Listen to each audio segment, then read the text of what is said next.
Dari Abu Hurairah, Rasulullah Shallallahu Alaihi Wasallam berkata bahwa salah satu orang tua Ratu Balqis adalah jin. Kitab Tarikh At-Tabari tentang orang tua Ratu Balqis dibeberkan seorang raja, ayah Balqis, saat muda pergi berburu ke hutan. Kemudian ia haus. Ia menghampiri sebuah rumah. Seorang laki-laki tua mempersilahkan raja masuk dan menyuruh putrinya mengambil minum. Lalu datanglah sosok wanita muda yang sangat cantik jelita memegang cangkir yang terbuat dari batu yakul.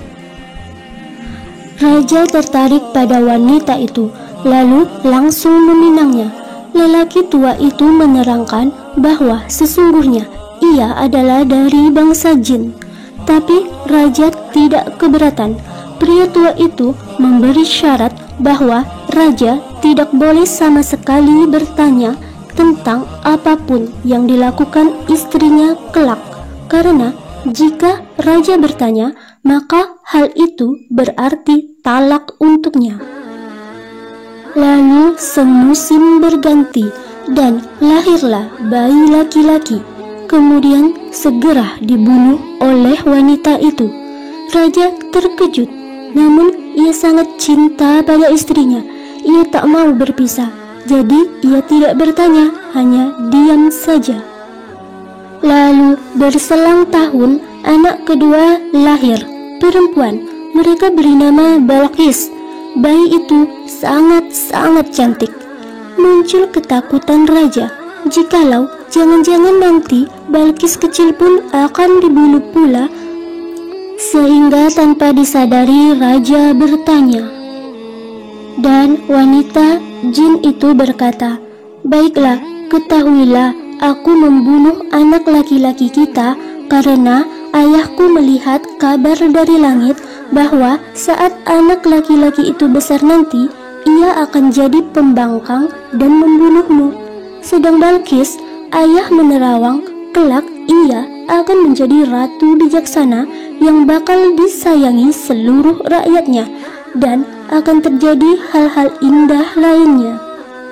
Lalu wanita jin tersebut melanjutkan perkataannya, "Suamiku, sekarang nyatalah karena engkau telah bertanya, inilah perpisahan untuk kita." Dan sejak ia mengucapkan hal tersebut, wanita jin itu, ibu Balqis, tiada lagi pernah terlihat.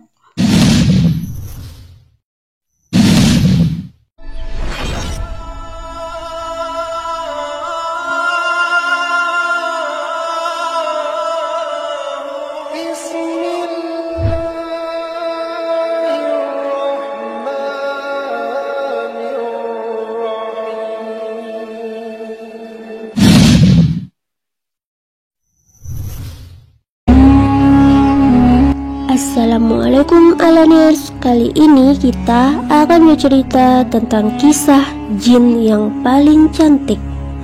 Jin cantik? Ya, kira-kira bagaimanakah standar kecantikan tersebut di bangsa para jin?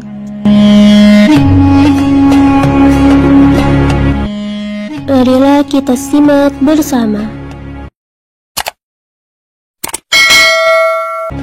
Jadi, apakah sama jikalau andaikan wanita dari golongan manusia dikatakan cantik saat bermata indah, berkulit halus, berambut panjang terurai?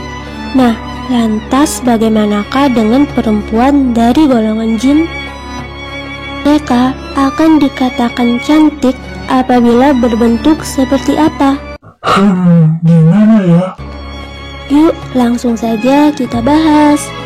Jika manusia kebanyakan dinyatakan cantik saat usianya muda kan? Namun untuk jin mereka berusia sangat tua hingga mencapai 7.000-an tahun. Wow. 7.000? Iya, begitulah. Dalam suatu tausiahnya, Ustadz Khalid pernah mengatakan seorang syekh di Madinah pernah meruqyah seseorang. Ia pun sempat berbincang dengan jin yang merasuki orang tersebut. "Siapa kamu?" tanya syekh itu. "Saya jin yang paling cantik." "Oh ya, bagaimanakah bentukmu?" kata syekh tersebut. "Saya memiliki mata 1 dan kaki saya 9. Nah, kalau bentukan seperti itu, dari sudut pandang kita manusia, maka itu tidaklah cantik sama sekali." Ya, tentulah berbeda sekali pendapat manusia dan jin dalam menilai kecantikan. Tentulah masing-masing makhluk yang berbeda unsur ini berbeda pula penglihatan dan opininya terhadap sesuatu, di mana masing-masing menyesuaikan terhadap kemiripan dengan ras dan penyesuaian dirinya sendiri. Tentu dari zat penciptaan saja sudah lain. Kita manusia dari tanah liat dan jin-jin itu dari nyala api tanpa asap. Tanah dan api pastinya jauh berbeda. Terus ada pertanyaan, bolehkah manusia menikah dengan jin? Sebagian ulama mengatakan tak mungkin. Seorang ustadz menjelaskan, materi jin berbeda penciptaannya dengan manusia. Manusia mengandung urat, darah, kulit, dan daging, sedangkan jin itu dari nar, api. Namun jika ada yang mengaku menyatakan ia telah menikah dengan jin, maka itu seperti tak nyata, selayak mimpi, beda alam. Kembali ke bahasan pertama tadi tentang jin cantik. Di zaman Nabi Sulaiman alaihissalam dikatakan bahwa salah satu istri dari Nabi itu adalah seorang ratu dari negeri Saba, yaitu Balqis. Sedangkan Balqis tersebut adalah setengah jin dari pihak ibu. Ya, ibunda Balqis tersebut adalah jin perempuan bernama Royhana binti Shaishan. Beberapa perkataan disebutkan oleh orang-orang bahwa jin bisa melihat kita dan kita tidak bisa melihatnya karena beda dimensi dan terhijab. Sedikit penjelasan tentang makanan untuk jin. Al-Habib Abdul Qadir bin Zaid Ba'asud menjelaskan, jika kita makan daging ayam goreng dan membuang tulang tersebut, ucapkanlah bismillah sebelum membuangnya, maka tulang tersebut hanya akan kelihatan dengan jin muslim saja untuk dimakannya. Mengenai jin muslim, maka jika perempuan dinamai jin muslimah. Jadi sama seperti manusia, ada yang baik dan ada yang jahat. Benar, hal tersebut sungguh ada. Mari lihat di Quran surah Al-Jin ayat 14. A'udzu billahi minasyaitonir rajim. Wa anna minnal muslimun wa minnal qasitun. Faman aslama fa ulaika taharraw rasyada. Dan di antara kami ada yang Islam dan ada yang menyimpang dari kebenaran. Siapa yang Islam, maka mereka telah memilih jalan yang lurus. Betul, jin tidak bisa dilihat oleh manusia biasa. Yang diizinkan untuk melihat jin hanyalah para anbiya wal mursalin, nabi-nabi dan rasul-rasul. Bahkan Nabi Allah Sayyidina Sulaiman alaihissalam sanggup memerintah Ifrit, salah satu jin terkuat. Selain jenis atom-atom yang beda pada struktur badan jin itu yang menyebabkan beda-beda sudut pandang tentang arti kecantikan dari jin, maka dari itu jangan tanya apakah cantik suatu manusia pada seorang jin.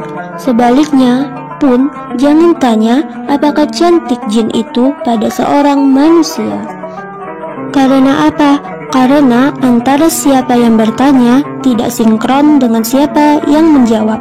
Mengerti kan? Wallahu a'lam bishawab.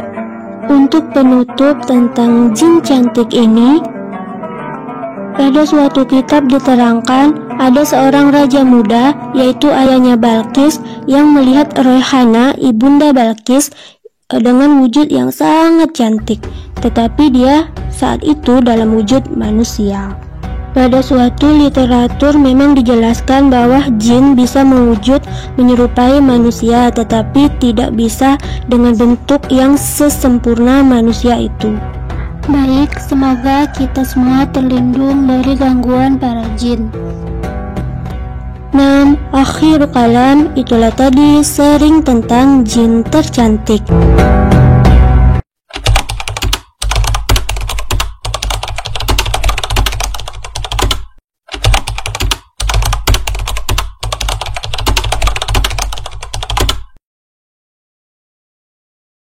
Semoga manfaat. Afwan, syukran, jazakumullah, dan wassalamualaikum warahmatullahi wabarakatuh. Bye.